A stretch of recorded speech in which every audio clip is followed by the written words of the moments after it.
Welcome back to Cyber UC. It's about 40 degrees warmer than it was last week, so that's fun. It's going to rain though, so hopefully we're done this before then. Please sign in. You know, all the fun stuff. For those of you that don't know why we do this, it's for our elections, so sort of. Spring one's not really.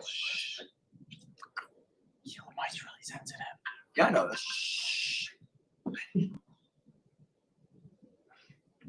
If you're on our Discord, this link has a Discord and like all my other stuff on there, so feel free to join that. Follow us on Instagram, and yeah, sell out.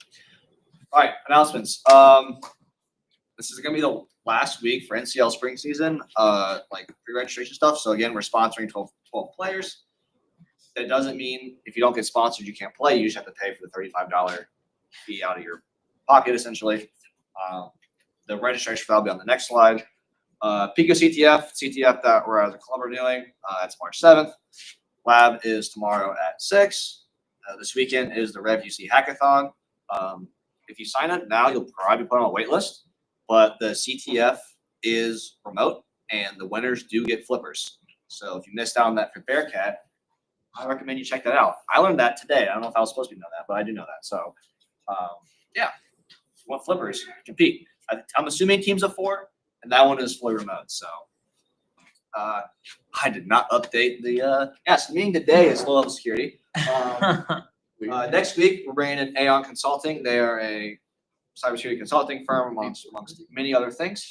We'll probably have snacks, hopefully. The week after that, we're doing a WSIS collab. It'll be kind of like a CTF type deal, and then we'll also have food for that as well. No. Snacks. Yes. Made. We'll see. If you have interest in NCL, being that CTF, it's beginner friendly-ish. It's pretty fun. We'll have 2 teams, so register, and then Sean will pick you if you are worthy. Okay. Again, Rev UC is this weekend at 18-19. There are apparently gonna be a lot of people there. Robot. Yeah. Okay. Join our committees. The lab button is probably still not fixed, or was it CTF or lab? That was right. It was CTF, right? Oh yeah, CTF doesn't even have a button. Yeah. CTF is no description. Gotcha. So, yeah, those are still broken. That's fine. All right. If you weren't here last week, Nate and Xander did a intro to malware lab takeover. It was pretty good. I thought it was interesting. So I liked it. Good intro to malware and just know how to kind of build from there. It's a good starting point. All right, news. There wasn't anything that ridiculous, sort of. There was a new Linux backdoor that was discovered called AutoColor that is targeting North American universities. Very, very fresh find by the researchers. They don't know how the initial infection happens, but it is Linux-based, so. Cooper's got the nervous hiccups. DISA Global, they are the U.S.'s leading background screening company. They were breached, 3.3 million. So that's a good company to get breached. OpenAI, they banned ChatGPT accounts that are being used by North Korean hackers, which I guess is too late because we'll do the bullet point here in a bit. About that, that was probably the biggest news. Then Google Cloud, they released, I don't know the exact words, but they have a quantum safe digital signature now in preview mode for their cloud key management service. This is just an encryption service that is part of GCP.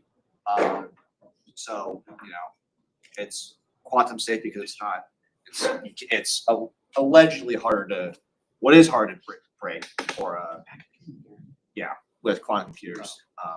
Don't do that now yet, but in the future, maybe 10 years, never know. That's gonna be a scary time. PayPal, they released this great feature that allows you to send anybody with an email address an invoice. So you can put in any email address and it will send them an invoice of your choice. And the best part is it says it's coming from service@paypal.com. So get past every single email filter you have. Work is a pain in the butt right now. So don't fall for those. And then as I alluded to earlier, North Korea hackers, they had they pulled off a $1.5 billion crypto heist. So yeah, that's a lot of money. I don't know. There's probably more details on that now because I think they hit one of the exchanges. it was Bybit, I think is what it was. I'm not too familiar with cryptocurrency terms, but yeah, that happened. I think I saw somewhere that's like half their military budget right there. But Funds. what? Funds. Oh yeah, that will fund half of it. Yeah. So that's great. And then have I been pwned? In case you don't know about this, it's just a website that you type in your email address and it'll tell you if your website has been in any of the thousands of breaches on have been leaked. They added another breach that had 284 million accounts on it. So if you want to go check your email out, you probably should, because you never know. So two things. First, to add to the North Korea one, they did a similar thing a couple years ago where they used Tornado Cash to change a lot of it into usable currency that wasn't linked to the blockchain. And the US government sanctioned Tornado Cash. So using it is now effectively treason. Interesting. With that. So yeah, the North Korean crypto hacks are a big deal. Yeah. Also, I noticed, I don't see it up there, that Doge got hacked a second time in a much funnier way. I might have saw that and just thought it was the first time and didn't think that because that was last week, but yeah. So this happened, I think, like yesterday or the day before. It's very, very recent. In the Department of Government Efficiency headquarters, there's an AI-generated. I saw that. That wasn't Doge headquarters. That was Homeland Security. No, it wasn't. no, Homeland it was Security. Department of Home something. It was some like. Oh yeah, urban development. Yeah. Maybe that might be. It was something home, I think. It was an AI. No, you don't wanna- video. No, you do want to see the video. The video's I don't know if you hilarious. want- Yeah, how dare they make AI generated logos? What the No, it's not. Okay, so the video from. It's not that bad. It's AI I'm generated. pulling it up. What the fuck? Lady in the government building. Housing and urban Housing development. and urban. Oh, That's okay. what- Yo. The video, absolutely hilarious. It's pretty. I don't know, bro. I don't. The think video it- in. Oh, I did see this one. It's like Oh good. my It's the goodness. top one. It's the Yeah. top one. Stop. Hey, yo! Hey, yo! Yeah, so that was playing on literally every TV in that building. So that's great. Yeah. They have such bad IT there, they couldn't turn it off. Yes, They I did see someone to unplug every TV. And then on the lines of the quantum safe digital signatures, did anyone else see Microsoft release their Yeah, new I was gonna chip? bring it up. That's pretty crazy. I don't know if it's already at 1 million qubits or it's able to be scaled up. It's at a million. Is it at a I thought, no, I thought. They haven't released a paper on how they did it either, so they And just they said, "Hey, we released it did in a this." blog. It was like, hey guys, we just broke the problem you've been trying to solve for 20 years. It's like, Yeah, we just made it. this has to be a bigger thing. Like you just broke modern encryption. Someone was talking about it As it technically, is it a new form of math? Yeah. It it was is. like a buzzword. It's like they're just describing how you can have like transposition between like, and that's how they do it with like, there's the 3 states. I would look it up. 'Cause I'm not Wizards, speaking on like, my it's notes, but like, Whatever they're doing. it's like a new state. They said it was, but it's like kind of a stretch. Like it just Yeah. sounds like another buzzword that they threw in there. Is but- it? Probably that one. Yeah, it's that one. See, this just looks like you don't know how to spell marijuana. It looks like No, that's what they named it. Is that pronounced marijuana? No, it's Marijuana? Like, Majorana. Warner. Majorana. Majora's Mask. Majora's Mask. Yeah, Tapo Conductor or something is what they said was like a new. Actually, no. It might be a stretch to say it's a new state. Yeah, it says a I new don't know too material. much. It's just. yeah, that's pretty big. Yeah, it's like that breaks like modern encryption. Like that's more than enough power to break PGP. So, well, we'll see. We'll see. Who knows? Any other news? Yes. AI just made a computer chip that the researchers don't know how it works, but it works way better than any conventional chip. I think it was like for 5G antennas. What do you mean by AI? Like they gave an AI like Machine learning. yeah, they like prompted it like, hey, make us a new chip. Okay. For it, and then it did it, and it's like I think like 1.5 times more That's efficient or crazy. something, and they don't know why. Jesus. Super intelligent, bro. We're getting there. It's twice. All right. Yeah, that's it. Yeah. Any other news that you want to talk about before we get to the main show? Star of the hour. Let me see the Doge hacker. No, we're not. It's funny because like we saw that, but that was not streamed at all. So no one has any idea we were laughing at. Oh, I thought it was. No. It was just this. This slide's been on the entire time. I thought it was streamed too. Don't worry. Dude, we'll send a link. All right. We'll switch gears, and Cooper can. Unfortunately, I have to deal with that. That's not what you're supposed to do. Beautiful.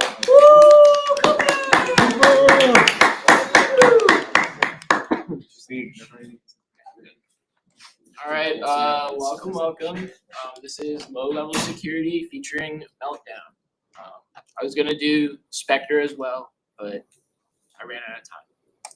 So we're gonna start off with Rockstat Think, because that's what a CPU is. So this is an ARM chip, specifically the ARM1 chip, 32 bits. Nothing crazy, just whole computer revolution based around it. But you got like a few basic parts that we'll cover. You have your control unit, so that like controls all the different lines within your CPU, like to run microcode, which is lower level than assembly even. You have your ALU, or the arithmetic logic unit. That's where all the math happens. Your addition, subtraction, multiplication, division, everything like that. Registers is just very, very short-term memory. Below your RAM, below your cache lines, you have what are called registers. They're good at holding one number. So not much to them. And then you got your cache, obviously, like your L1, 2, and L3 cache. Those all have their varying uses and whatnot. And then that's not like pictured on the R1. Couldn't find any good photos other than this one that had all 4 of those. But you can look at the structure of it. It's pretty cool. If you have a chance to like dig into CPU architecture, I highly recommend it. But we're gonna go over the CPU instruction execution pipeline because that's what we're talking about today. So there's 4 stages. First, we got our fetch stage. So our control unit will fetch the next instruction from memory, RAM. All your program code is stored in RAM, so your CPU has to reach out and be like, hey, what's the next step? Then it decodes, so it takes that assembly instruction and decodes it into a series of like micro commands that it needs. So like you need to access this memory address and then enable this flag on your ALU and whatnot, and then it executes that. So it performs the operation like a calculation, data manipulation, RAM read, RAM write, whatnot, and then it stores it. So it stored it back into the registers or back into RAM or the disk or whatever you need, and then it repeats. So this is just a cycle that's constantly running over and over, billions of times per second. You think CPUs are what, 5-6 gigahertz now? It runs these steps billions of times a second. So obviously we want them to go fast, so we want to optimize them. So why would we want to optimize a CPU, right? Make it go faster. Better performance. Better performance. So let's think, what could be like a major slowdown for execution? RAM. RAM, Duplicated processes. duplicated processes, anybody else? What about speeding things up? How could we speed things up? Don't duplicate, like just choose one side. Okay, Get bigger. make it bigger. The RAM on the chip. No, but Put a GPU on the chip. why would a GPU on the chip be good? So it can compute the graphics instead of the CPU. What'd you say? Parallelization. Parallelization. Is that what you were gonna say? No, I was gonna say give it more power. Give it more down. power, Cool it I down. guess. So ultimately, parallelization is really nice. It allows us to run multiple tasks in parallel, obviously. So CPUs do this via look-ahead execution or speculative execution. There's other ways they do this that go beyond my head, but this is what we're taking a look at. So CPUs try and predict the next instructions that they're running, and then they want to execute these in advance to like help speed it up. So like think of like a chess player when they're like thinking of their moves ahead of time. Like they have this plan, they want to execute it. If their plan goes according to plan, then obviously they're going to be in a way better spot. However, if it doesn't, then they have to backtrack, clean up what's going on, and then perform their next steps. This is bad because then it slows down the CPU, but this can also leave artifacts from that prediction, which those can be exploited. So how do we exploit these rocks, right? Meltdown abuses this speculative execution to get past security, like their security boundaries. Specifically, it targets like the privileged memory during that speculative execution. I'm gonna be saying that a lot, sorry. It exploits a race condition where it's like, as far as I understand race conditions, two things are happening at the same time and one could beat another, but also like the other one could win, and it's ultimately like random. So it exploits that. But it happens before the privilege checks on like a RAM read are fully enforced. So this would allow like a user level process to read kernel memory, which is bad for obvious reasons. When you say meltdown, is that just a tool you're referring to, or like it's That's the exploit name. it's just okay, gotcha. Yeah. So we have this graph. It kind of shows like how the pipelining works, and we can go back to this one as well. You have your 4 different stages that you walk through. Your fetch, decode, execute, write back, and it tries to run them in parallel. So like it's just one after another. You're not wasting clock cycles, just doing nothing. This slide shows it a little bit better. The top left, if you look at the TVs, you can see it better as well. The top left shows like an ideal scenario, whereas the top right shows like something might have not gone right on that B instruction. So then they all have to like catch back up, and it wastes a few clock cycles.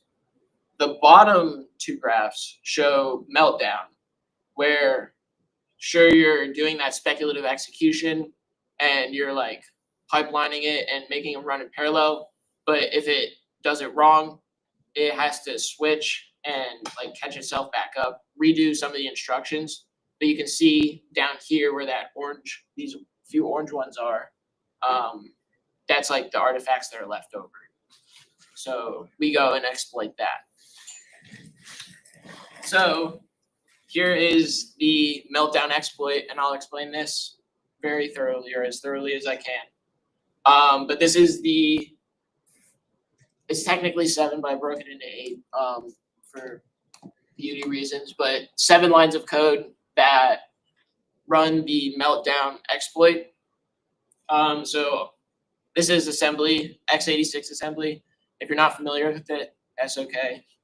It takes a while to learn. But basically lines 1 and 2 are your comments. They're just saying like registers RCX and RBX are addresses. So RCX is your kernel address, and then RBX is going to be the probe array or your probe pointer. Line 3 then zeroes out the RAX register. via like an XOR. It's just quick and easy way to zero it out. And then from there, we create a loop. So it's like a while loop in any other programming language. So line 5, we read a single byte from the memory address in RCX and store it in the lower byte of RAX, which is register AL. Again, x86 assembly, really confusing with their registers and everything. You have like 16, 32, and 64 byte registers, and they're all matched together. But it will store that address. Line 6, you shift the value 12 bits. Line 7, you jump back if it's not 0. And line 8, you get your exploit. So we'll walk through this in step by step. So we zero out the register. So down at the bottom, we have our 3 registers that we're looking at. So we push all zeros into there. And then now we want to create a return point or a loop, that while loop. So line 5, we're going to read a byte from the kernel address. So that's our RCX, and store it in the AL register, which is the lower 8 bits of our AX. The CPU might speculatively execute this read before permission checks are fully completed. So that'll be in purple, otherwise it's going to be in yellow. And you can see we're in loop 1, just to show that like it does loop. So in this case, excuse my horrible arrows, we're reading the lower 2 bytes of RCX, or the lower byte of RCX, and then shifting it into the RAX register. So then it gets shifted in. And then we look at line 6. So then we want to shift all these values left 12 bits. And remember, this isn't hexadecimal. So that'll be 3 characters to the left. So we shift them. And then we want to see if it's like equal to 0. If it is, then we're going back to line 5, or I guess line 4, but then straight to line 5 after that. So then we want to jump. And then line 5, we read a byte from the kernel address again. However, the CPU might, again, speculatively do this and look ahead, and the address might be different. So in this case, say we got a value of hex 42. We then want to shift this. Yeah, we want to shift this 12 bits again. Or like it's multiplied for 4096, whatever. And then we want to see if it's 0. If it's not 0, we're going to continue to line 8. So in this case, this value is not 0. So then we're going to jump to line 8. We're going to read that value from the memory address calculated by adding RBX and RAX, store it back in. So we jump to line 8. We add these 2 addresses together. So we get that value. And then we look at the value of that memory address and then store it into our probe array. And that's our like value that we get. So what this allows us to do is now we're looking at a value in kernel memory that we'd be able to like get access to. So if you read the official paper for the Meltdown exploit, it's like 18 pages. It's not a bad read. They exploit Firefox, and they do Firefox's password managers. They attack that. And for whatever reason, it's like stored in the kernel or whatnot. And they exploit these 8 lines of code and are able to get the passwords that are stored there even without like loading it up. So it's a pretty interesting read. But yeah, Nate, I'm gonna ask some really dumb questions. go for it. What is the probe array? Probe array, excuse me, is it's just like where you want to like read into. So you're gonna like probe into memory at that address. And the array is just another way of saying pointer. People are more familiar with arrays, so Okay, They're the same thing. so then.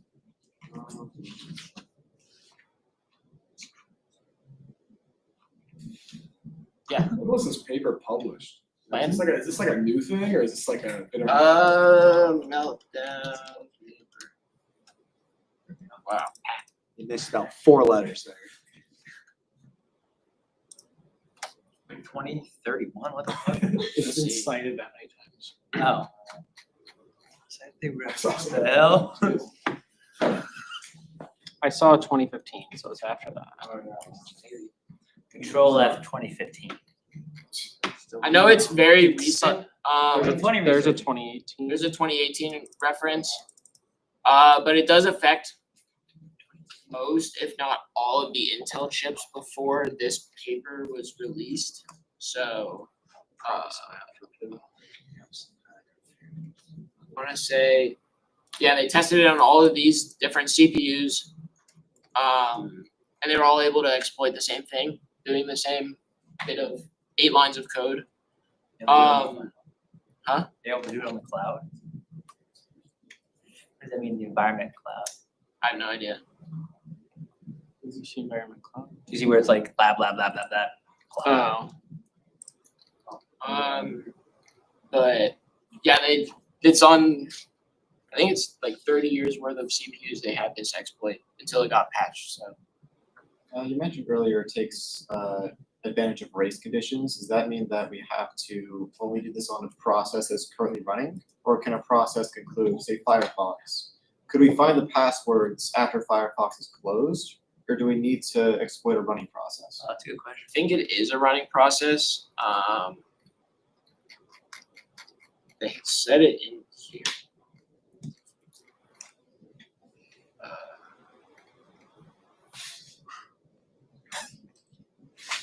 Might be blind.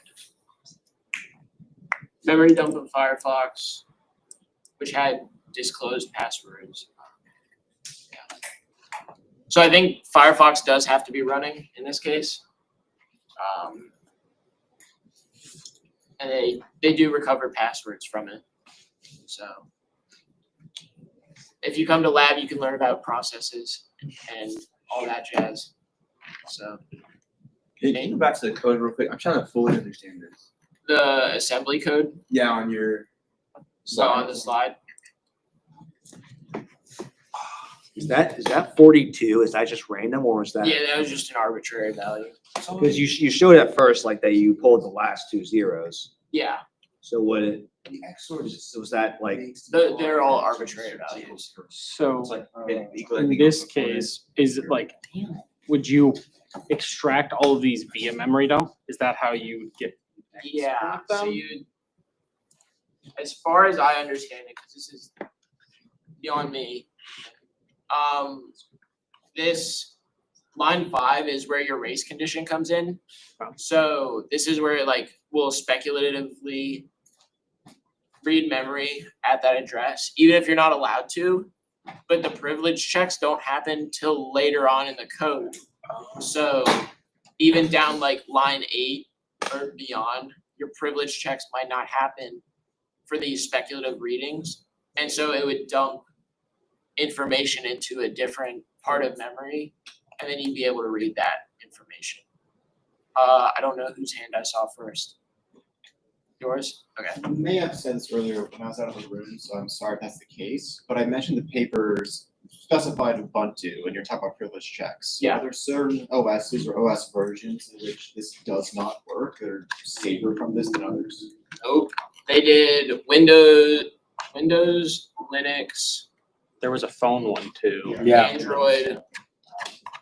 Well, Android does run Linux, and then containers, which the containers one was scary because it can happen beyond for any container without them like needing to communicate. So you'd be able to attack other containers as well. How do they? I mean, really, you're just at the CPU level, so you're Yeah. under the OS level, so that's Yeah. why it would work on everything. How do they deliver it? Deliver the payload. Not sure. And then what do they do to patch it? They released a patch called Kaiser, and that basically that was a kernel patch. So I think it just did memory checks in a different way, like privilege checks on the memory reading in a different way. So before they could. Yeah. Establish that. Okay, so isn't this kind of like a gamble? Because you're just relying on it to speculatively read the memory address. What if it doesn't? That's where that race condition comes back into Right. play. Like sometimes it does work, sometimes it doesn't. But if you just keep on doing You it, just right? keep That's trying, what it right? was about. You just kept on doing it. Yeah, it was brute forcing. It's a it. numbers game. Yeah. I saw your hand first. Like in assembly, does this take a while to do, or is it because it's assembly is like super? I know that's. It's gonna be assembly code, so obviously you're running directly on the CPU, and then you have those gigahertz of operations happening per second. So I would assume that it's pretty fast. I saw Xander's hand first. Since we're taking advantage of race conditions, are we effectively opening and closing the same process to completely redo this, as you said, brute forcing? Or You're is it running once and then continually checking? I think it's running once and then continually checking on their Firefox example. So this one program is accessing memory beyond what it normally could? Yep, it's accessing that kernel memory. So, like, which is normally protected. You can't access that, read that at all, because you're like a user. So, Yeah, I guess what I'm not understanding is how, like, once it does one privilege check, shouldn't it stop it from doing that again? That's a good point. I don't know. I'm not like, it's like a hardware thing that they had to fix as well for like the newer CPUs. So it might be that. It could also just be a bug like when reading memory. I don't know. I swear it's my last question. Matt first. It's along lines what Sage said, but like, how easy would this be to like actually pull off, right? Because like, so you have to execute that. Yep. On a live system, right? Yeah. Okay.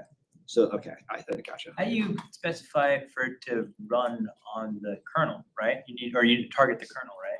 Yeah, all you'd have to do is get the Address of it. kernel address and then wherever you want to read into, which you can read into anywhere. So given enough time, you could read all of memory using this exploit by just moving the probe address and then storing your information like on a drive or something. Oh, what the fuck? It's cool as hell. I think I'm being so dumb. So you mentioned the memory dump. I mentioned memory dumps in the paper. So could you do this like just with the raw memory dump and not be No, allowed? You can't do Because that? the Okay. memory dump wouldn't have access to that kernel memory. Gotcha. Okay. So You get access to the user memory, but not that kernel separate versus Right. you're pulling it over into the user Right. memory. and this is just reading the memory. What I talked about, you could easily write to memory as well doing it this way. So you could just as easily read as you can write, same amount of time roughly. So It's writing to it, you could just do whatever you want in the kernel, Wouldn't and that, that's what's dangerous about it, wouldn't that just corrupt it? unless you know what you're doing. Nate, Bro, I feel like I'm being so dumb. Don't worry about it, Nathan. The only part I'm not understanding really is like the shifting part. Like, so the kernel address is just memory in the kernel, right? It's just an address in the kernel. And the probe array is where you want to read. Okay. Is this place where I want to read in the kernel space? yeah, Okay. Yeah. So then, That's just the Firefox. It's just how it was storing its passwords. It was storing. so it. like you're reading are you reading the kernel address byte by byte and you're just shifting? Or no, you're reading like an offset of the kernel address. So you're reading those last 8 bits, right. they get shifted over. And those change with each loop, right? Yeah, they would change with Oh, they each changed loop. each iteration. That's why like it's speculative. So that's why like the thing is highlighted in purple is because it might get a hit of the 0x42 or whatever. But it might not. It might still return 2 zeros. And then the reason why it shifts then is because we can change our probe array and we add them together to like get that memory address that we want to access, which is in the kernel space. Oh shit, so you have to put it together piece by piece. Yeah. And how do you know when to start? What do you mean? Like, I guess like the kernel like starts at the, you go like to the top, like, That's, you could probably And then you use some can other read. tools for that. gotcha, Or it might just be a dedicated thing like. just per focus up, OS. yeah. Yeah, How much more slides are there? that's it. Okay, good, so we can talk about it. Yeah, it was just a lot of like step by step, so I'm happy to answer questions. Xander?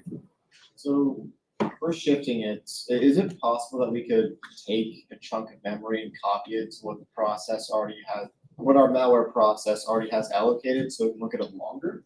Or is it a very, very limited time frame to see this code that's looking at? It's a very limited time frame because you gotta think that you're racing the CPU to execute 5, 6, 7, and 8. Because you're on that race condition. So it's gotta perform those privilege checks. And if, say, privilege check 5, it's like, hey, you have insufficient permissions to read this address, it's obviously gonna fail. So, Is this exploit more effective on faster or slower CPUs? it doesn't matter. I mean, you gotta think it's gonna be the same amount of time between, They'll be parallel either way. yeah. So like these type of like really low level exploits, like are these common things that like how many are there? And like I know it's like a dumb question, but like is this like a So is these there are, research that comes out like once a year that's like look what we no, did? these are very, Yeah, very it's- rare. okay. Cause that's what you gotta think, like, all those CPUs on the PDF, these are just the ones that they tested on. I think Meltdown, Didn't you say it worked on like everything the last 30 years? I wanna say, I'm not 100% sure. We should do an example on this PC. Oh, what? Do an example on this PC. Well, it's all patched now, and then I know they fixed it on like the transistor level as well. So Meltdown exploit, transistor.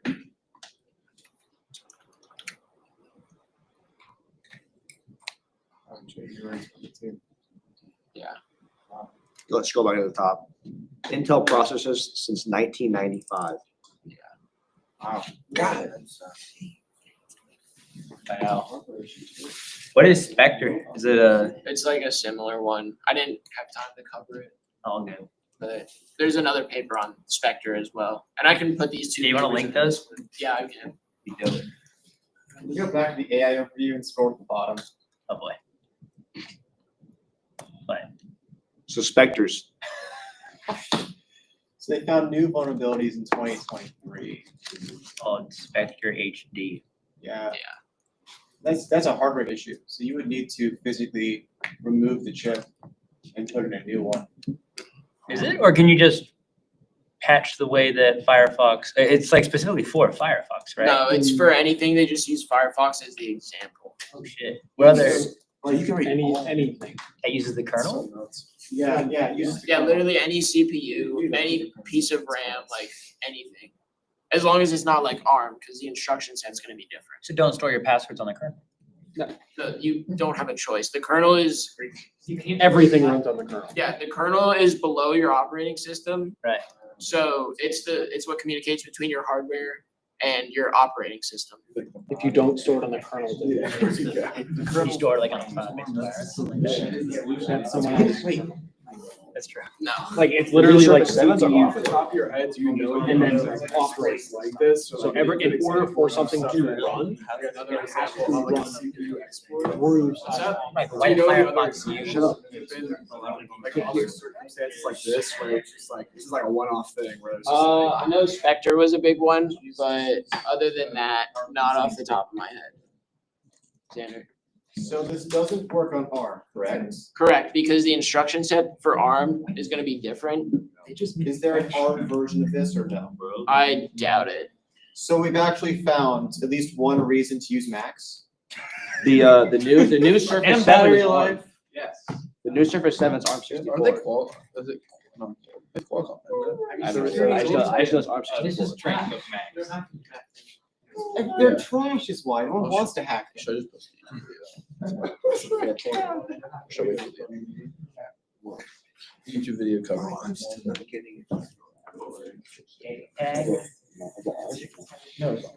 Oh, yeah. Maybe this one. Tic Tag? Okay. It's like TikTok. Why do they call it Tic Tag? It's a TikTok tag. It better be related to TikTok. It's related to TikTok. I thought the Tic Tacs like the candy. Oh, Yeah, That's true. That's true. very true, very true. Yeah, I don't know. Go Ian. But there's Yes, sir. many different forms of like this speculative execution thing that you could be doing. Cause all CPUs do it to speed up their pipeline. So. Alright. This is the unofficial link. Thank you for coming. And hopefully some of you guys come out next week and we bring in first energy speaker. It's a good time. They're doing a talk on digital forensics. So I think one of the speakers, he is a cyber UC alum. I'm pretty sure he'll be speaking. So